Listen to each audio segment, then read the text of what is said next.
Senhores, nós estamos falando de só hoje, já no primeiro cronograma de distribuição e imunização, com o que nós já temos negociado, são 5 laboratórios.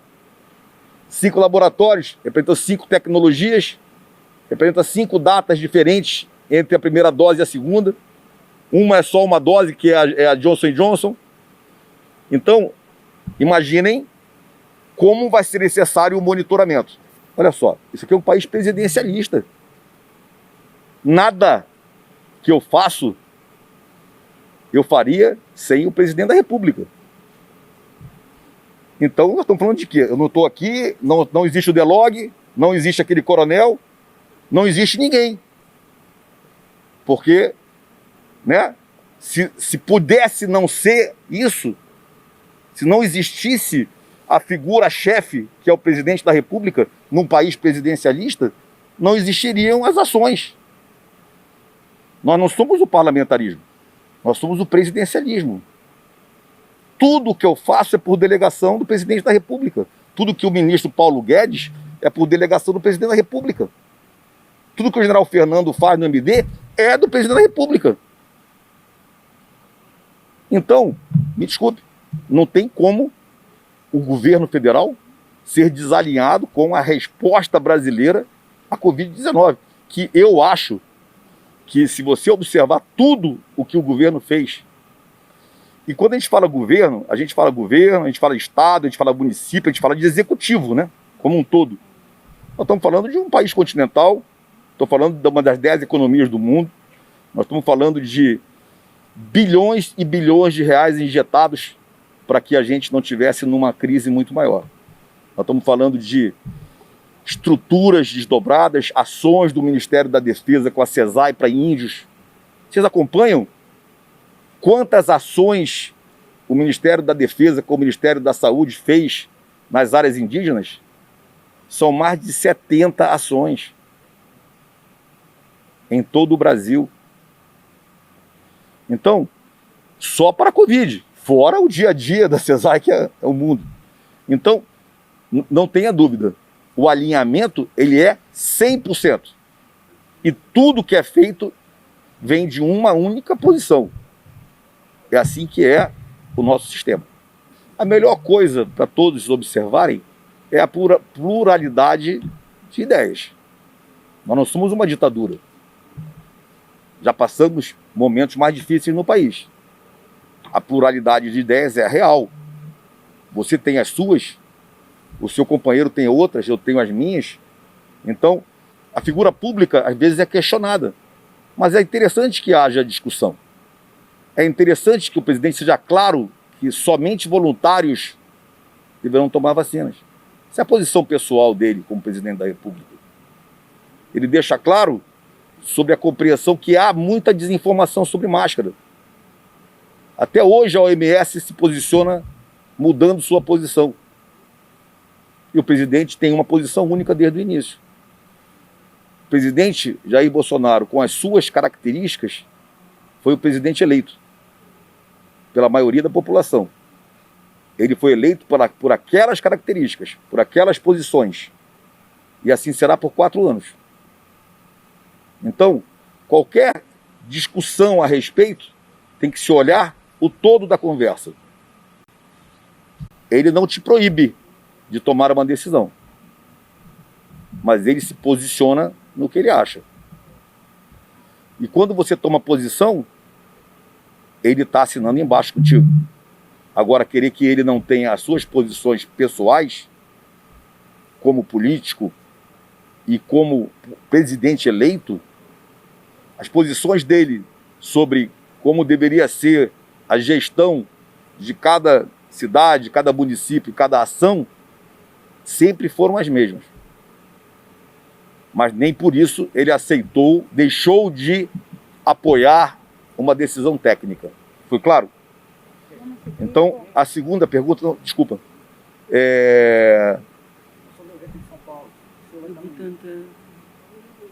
Desculpe, olha só. Deixa eu dizer uma coisa para todos ouvirem. Senhores, o Instituto Butantan é o parceiro número 1 da fabricação de vacina do Ministério da Saúde. as discussões técnicas com o Butantan nunca deixaram de existir. O Ministério da Saúde tem MOU, Memorando de Entendimento assinado com o Butantan,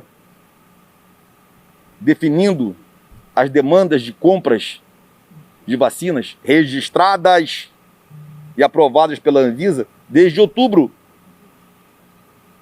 Nunca vocês me ouviram a palavra dizendo: eu não vou comprar a vacina do Butantan. Eu não vou falar isso.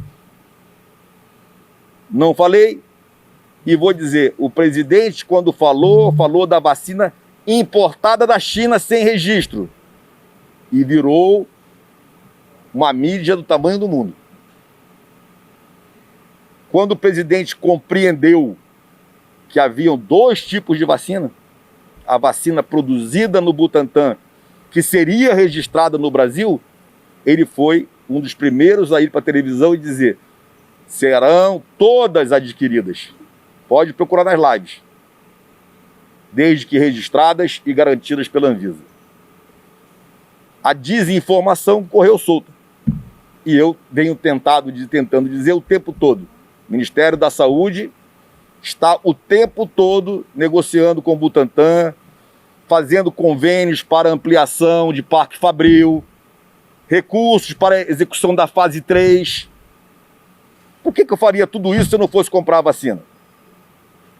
Só que eu só posso comprar a vacina até hoje, quando registrada, incorporada no SUS, como todos esses equipamentos que estão aqui atrás, e aí pago. Está se propondo uma medida provisória pelo Ministério da Saúde para que a gente tenha autorização de contratar antes do registro e receber após o registro. A lei não me permitia isso. Mas, inclusive, a MP faz parte de negociação para atender as demandas do Butantan e da Pfizer, por exemplo. Porque é outra pergunta. Por que a Pfizer... Nós estamos negociando com a Pfizer há quase 2 meses. Eu não tenho autorização de comprar a Pfizer. Porque as cláusulas que a Pfizer exige, eu não tenho autorização de fazer. Estamos propondo uma medida provisória para abrir a brecha de contratação. Porque nós não conseguimos demover a empresa daquelas cláusulas propostas. Ah, mas você vai vacinar todo mundo de Pfizer. As quantidades que a Pfizer pode nos entregar no primeiro semestre são muito pequenas em relação ao Brasil. Estamos falando de 2 milhões de doses. 1 milhão de brasileiros no primeiro trimestre e 2 milhões de brasileiros no segundo trimestre. A imprensa só fala de Pfizer, mas a oferta é 1 milhão de brasileiros vacinados no primeiro trimestre, 2 milhões de brasileiros vacinados no segundo trimestre. Desculpa, 3 milhões de brasileiros vacinados no segundo trimestre. E somente isso. E nós aceitando todas as cláusulas impostas pela empresa. Janssen, Johnson & Johnson, Moderna, Sputnik, Butantan, AstraZeneca, Covax, Facility, que são outras 10 produtoras. Todo dia nós estamos negociando. Todo dia tem um cronograma que altera com o que se negocia. Até ontem ou anteontem não havia vacina registrada no mundo com a fase 3. A Pfizer está conseguindo registro na Europa. O que se vacinou na Inglaterra e nos Estados Unidos são apenas algumas pessoas em caráter emergencial. Mas a mídia e o senso comum, por que nós não compramos a Pfizer? Tem um trabalho aí atrás, um trabalho de venda, um trabalho de recursos, de lucro, tem tudo isso. E quem responde por tudo isso no final sou eu. Então tem que ser muito bem avaliado cada passo. E eu posso afiançar os senhores, todos os passos possíveis em cada momento da história da cronologia foram dadas. Foram dados. Todos. Os possíveis. Quanto você tem? 1, 2, 3, 4, 5, 6, 7, 8. Eu quero os 8. Quanto você tem? Só um. Eu quero um. Mas eu quero agora. A Moderna é 37 dólares a dose. O que eu falei para a Moderna? Agora, mas eu quero agora. Ah, não, é só em maio. Eu falei, não, então esquece, vai para o preço normal, eu não vou comprar.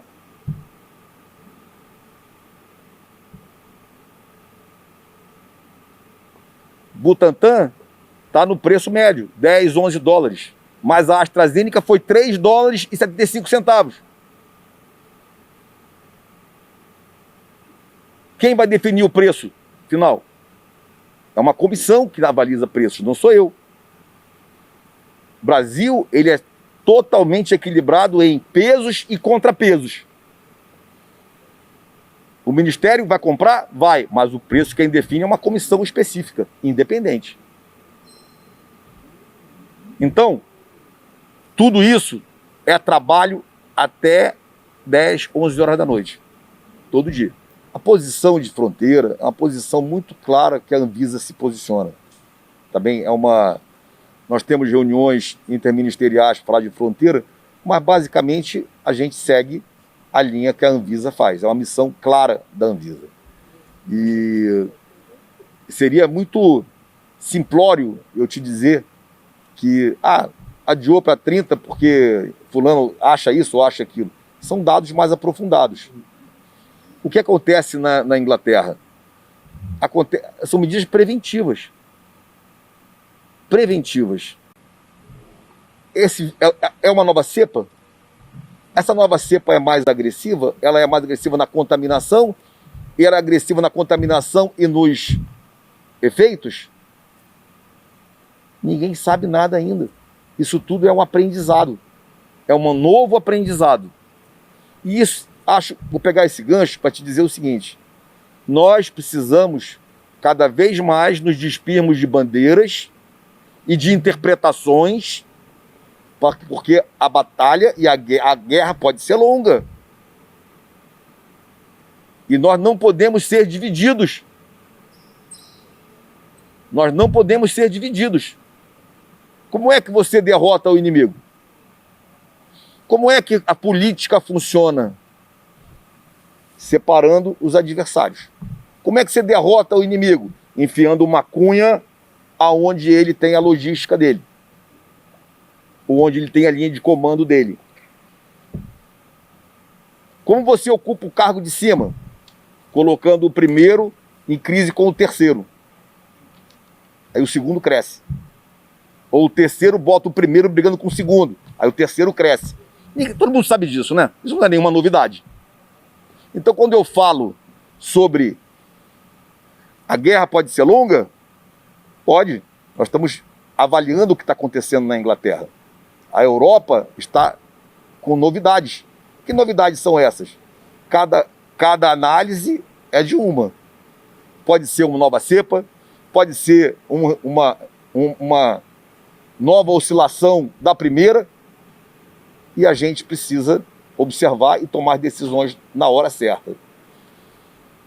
Fechar fronteiras e abrir fronteiras tem, obviamente, tem resultados, às vezes não tão práticos. Às vezes não tão práticos. A Anvisa avalia isso.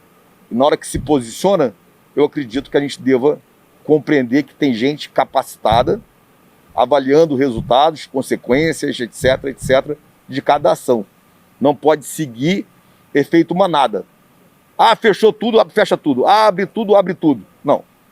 Nós somos um país completamente distinto da Europa, um país continental, com espaçamento continental, com poucas entradas. Eu gosto sempre de fazer uma comparação entre o meu estado que eu conheci, vivi há pouco tempo, que foi Roraima, e o nosso estado de São Paulo, que é a grande locomotiva do nosso país. E a gente compara. Lá em Boa Vista nós temos 3 voos diários. É tão fácil controlar um aeroporto com 3 voos diários. Em São Paulo são 3 voos por minuto. Sem contar outros aeroportos, só Congonhas e Guarulhos. 3 por minuto. Então tu não vai comparar a dificuldade de controlar entradas em situações tão distintas. É a mesma coisa a Europa. Da mesma forma que nós temos uma malha aérea X, eles têm 50X. Da mesma hora que a gente fala de uma empresa desse tamanho, eles têm 200 empresas desse tamanho. Então, a análise tem que ser mais aprofundada das consequências do efeito manada. Então, eu gostaria de te dizer que vamos confiar em quem está tomando a decisão, vamos confiar que nós somos diferentes, temos poucas portas de entrada, temos capacidade de monitorar de uma forma ou de outra, então, muita hora nessa calma. E a outra coisa, o que está acontecendo na Inglaterra já, digamos, para estar acontecendo agora, começou a contaminar há 1 mês, 2. E todos que entraram nesse 1 mês, 2 já não estão aí? O que é importante disso tudo? É que a vacina tenha capacidade de neutralizar as novas cepas. É a pergunta que ninguém fez. Nós temos novas cepas? Mutações? Já temos mutações que a vacina não vai atingir? Pelo que eu soube até agora, todas as mutações são plenamente ainda combatidas com a vacina. Então está se falando em aumento, o risco de um agravamento de contaminação ou de sintomas, mas não se falou ainda em ineficácia de vacina. Ok? A outra pergunta, que foi a primeira? Vigilância. Pô, essa é o 10. Tu foi pro 10. Por isso que a OMD e o Ministério da Justiça, com a Polícia Federal, com toda a Força Nacional, estão sentados discutindo isso. Hoje. Sentados discutindo hoje. Toda a cadeia logística terá 1 grau de segurança. 1 grau. Toda, sem exceção. Desde a produção até a sala de vacinação. E esse grau está fazendo parte dos planos que estão sendo desenvolvidos agora no Ministério da Defesa. Hoje. Vamos fechar? Fechamos aqui. Obrigada, ministro. Obrigado, pessoal.